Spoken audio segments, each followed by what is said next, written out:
bali merupakan salah satu jenis burung endemik yang hanya ditemukan di hutan bagian barat Pulau Bali. Jalak bali termasuk ke dalam famili Sturnidae dan memiliki penampilan yang mencolok seperti bulunya yang putih bersih dan paruh kuning yang kuat. Jalak bali memiliki ukuran yang sedang dan panjang sekitar 25 hingga 28 cm. Pada IUCN, jalak bali termasuk ke dalam kategori critical endangered dan dalam size terdaftar Appendix 1.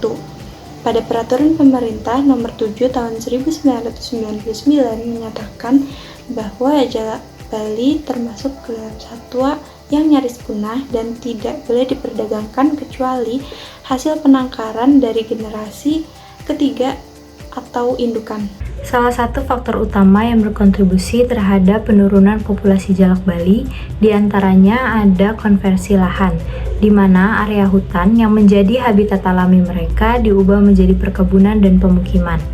Proses ini tidak hanya mengurangi ruang hidup jalak bali, tetapi juga menghilangkan sumber pakan mereka yang mereka butuhkan untuk bertahan hidup. Selain itu, ada perburuan liar yang masih terjadi, menambah tekanan terhadap populasi mereka, mengakibatkan berkurangnya jumlah individu yang dapat berkembang biak.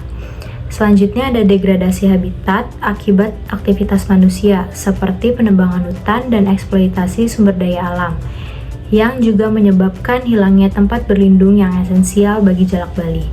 Di samping itu juga ada perubahan iklim yang mempengaruhi kondisi lingkungan dan semakin memperburuk situasi, mengganggu ketersediaan pakan, dan menciptakan tantangan baru bagi kelangsungan hidup dari burung jalak bali. Yang dilakukan terus untuk melindungi jalak bali, terutama konservasi jalak bali terus dilakukan. Namun beberapa perlakuan berupa konservasi tentu akan menimbulkan perubahan-perubahan seperti perubahan morfologi, perubahan perilaku, dan perubahan genetik.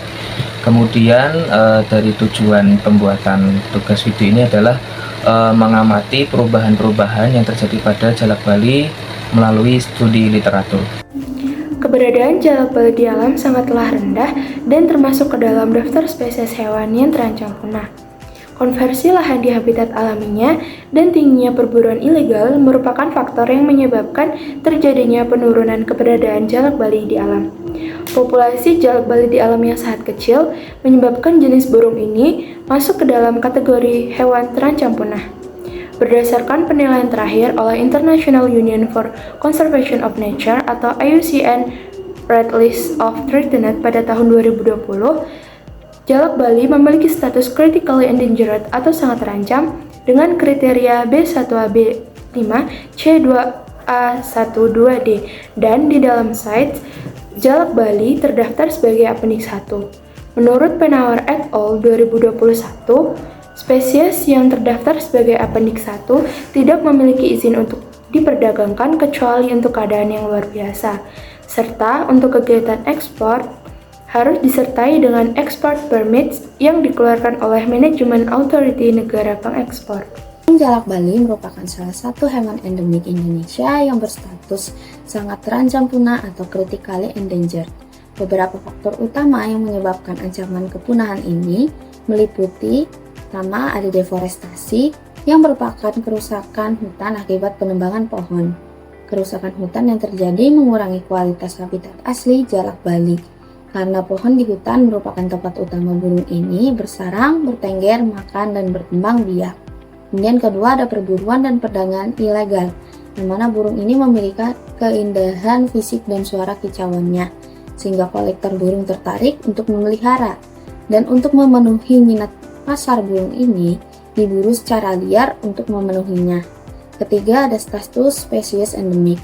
Burung jalak bali merupakan spesies endemik yang mana burung ini hanya dapat ditemukan di Bali saja. Burung ini hanya di Bali karena keterbatasan persebaran geografis yang mana Pulau Bali terisolasi dari pulau Indonesia lainnya. Sehingga keterbatasan geografis ini meningkatkan kerentanan spesies dalam ancaman kepunahan. Oleh karena itu, kerusakan habitat dan perburuan liar yang terus memperparah penurunan populasi burung jalak bali harus dihentikan. Dengan ini, upaya pelestarian sangat diperlukan untuk melindungi spesies ini dari kepunahan.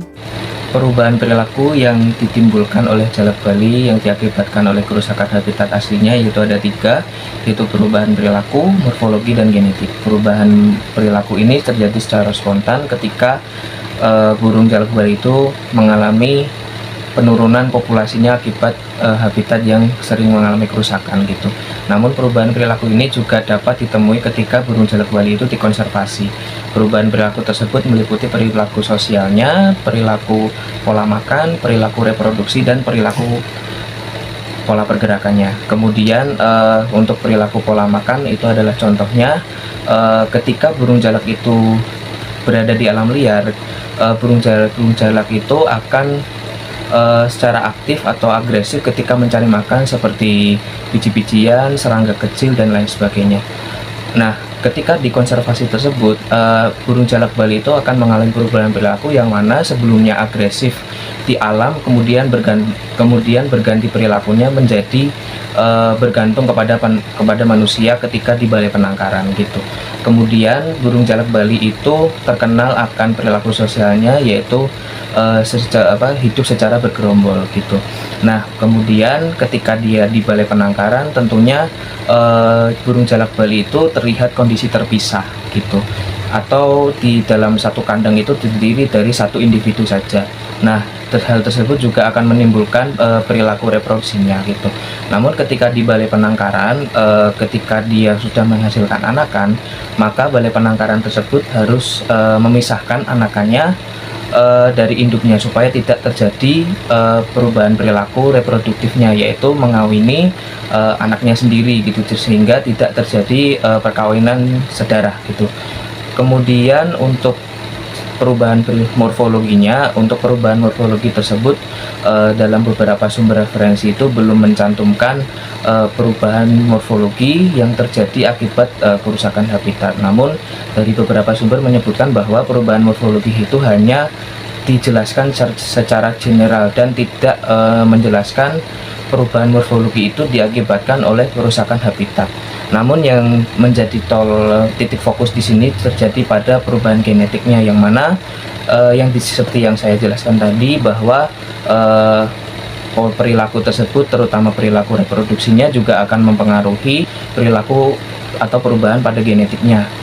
Ketika suatu ketika jalak Bali itu mengalami perkawinan sedarah, tentu akan mengurangi keragaman genetik pada suatu spesies di jalak Bali tersebut, sehingga peluang terjadinya inbreeding ketika populasinya menurun itu akan menjadi tinggi.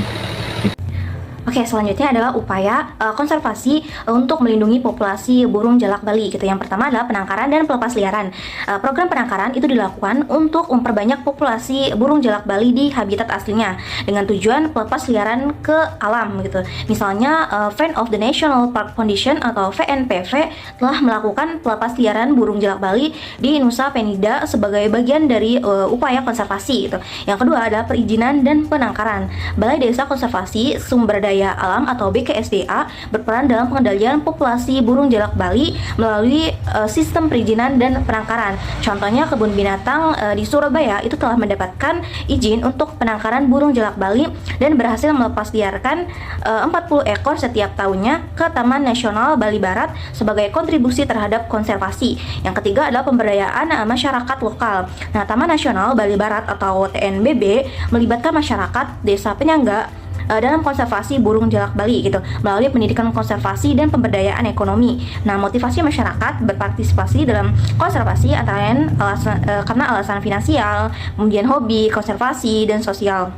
Selanjutnya adalah pengelolaan habitat gitu. Nah, upaya pembinaan habitat alami jalak Bali itu dilakukan untuk menjaga dan memulihkan ekosistem yang mendukung kehidupan burung jalak Bali. Misalnya kawasan hutan kesatuan pengelolaan hutan atau KPH Bali Barat yang berbatasan langsung dengan TNBB itu berperan penting dalam pelestarian burung jalak Bali gitu. Kemudian yang terakhir adalah pengawasan dan penegakan hukum. Nah, pengendalian pemburuan liar dan perdagangan ilegal burung jalak Bali dilakukan melalui pengawasan yang ketat gitu dan penegakan hukum untuk memastikan perlindungan terhadap spesies burung jalak Bali. Selain itu, program pengelolaan khusus pembinaan habitat dan populasi burung jalak Bali juga dijalankan oleh TNBB. Berdasarkan pembahasan, dapat disimpulkan bahwa burung jalak Bali merupakan spesies endemik dari Bali yang rentan untuk terancam punah karena terisolasi secara geografis. Terdapat kerusakan hutan dan terjadi perburuan liar. Perubahan yang terjadi pada burung jalak Bali meliputi perubahan perilaku, perubahan morfologi, dan perubahan genetik. Namun, perubahan yang terjadi spontan adalah perubahan perilaku akibat kerusakan habitat aslinya. Perubahan morfologi masih belum ditemukan dan perubahan genetik memiliki peluang untuk terjadi, terutama akibat perkawinan sedarah. Upaya konservasi jalak Bali terus dilakukan seperti program penangkaran yang kemudian dilepasliarkan.